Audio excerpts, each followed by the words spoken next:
On a une des ambulances de type ASU, Master, qui, comme c'est marqué dessus, est utilisée avant tout pour secours et soins d'urgence. Donc là, celle-là, elle est dédiée au SAMU 34 tous les jours.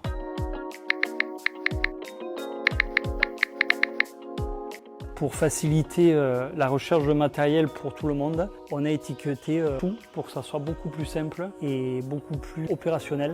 Comme vous pouvez voir, elle se constitue d'un porte-brancard, de son chariot, qui peut être bougé de part et d'autre, ce qui nous permet de pouvoir travailler en fait à 360 tout autour du patient, avec donc les bouteilles d'oxygène, notre sac d'intervention qu'on utilise sur toute intervention, avec du matériel de prise de paramètres. Par la suite, tout ce qui nous permet de faire des soins, pallier à une plaie, panser une plaie. Donc là, vous avez un appareil pour faire tout ce qui est la saturation, un tensiomètre, du matériel obligatoire et facultatif. Même chose que les sacs qui sont étiquetés pour qu'on sache où aller chercher le matériel. Tout ce qui est la prise en charge de personnes en difficulté respiratoire, une bouteille d'oxygène amovible avec un bavus, un ballon à valve unidirectionnelle qui nous permet de pouvoir intervenir sur une personne en arrêt cardio-ventilatoire. Et là, vous trouverez les masques à oxygène avec les lunettes à oxygène. Le dernier sac que nous avons, un sac où à l'intérieur nous allons avoir un appareil, un aspirateur à mucosité. Donc c'est un appareil qui nous permet de pouvoir aspirer des sécrétions. Donc tout est stérile, sous vide. On le monte sur le moment.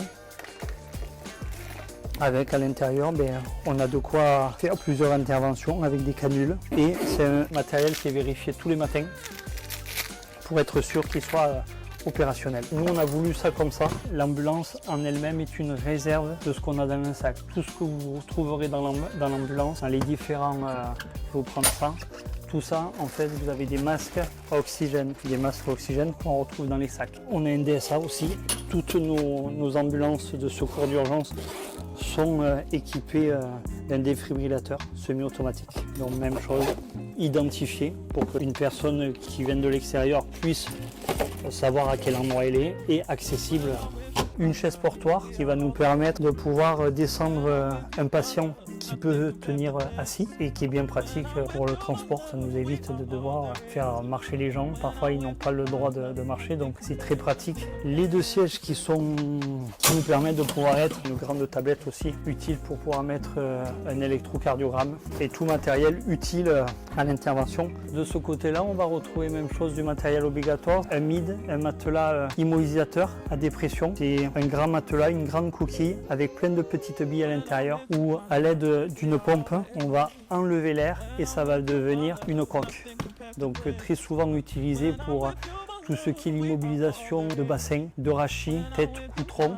Ça nous permet aussi des personnes qui ne pouvant pas être assises, il faut les sortir allongées. Ça, c'est une façon de pouvoir les sortir parce que c'est doté de poignées tout autour. Comme c'est marqué dessus, des attelles à dépression, même chose, c'est le même principe, ma plus petite taille qui nous permet de pouvoir immobiliser un membre, un poignet, un bras, une jambe, avec même chose à l'intérieur, des colliers cervicaux. On a un sac comme ici, c'est un sac pédiatrie où à l'intérieur, vous avez tout le matériel qui va nous permettre d'intervenir sur la réanimation, sur de la ventilation, sur de la prise de paramètres. En fait, on a les appareils dans le gros sac et après on a tout ce qui nous permet de pouvoir adapter avec des capteurs pour la quantité d'oxygène, pour la tension. Dernièrement, on a été doté dans cette housse, c'est un réducteur de sangles qui nous permet de prendre en charge de la pédiatrie des enfants. Donc on vient le fixer sur le brancard.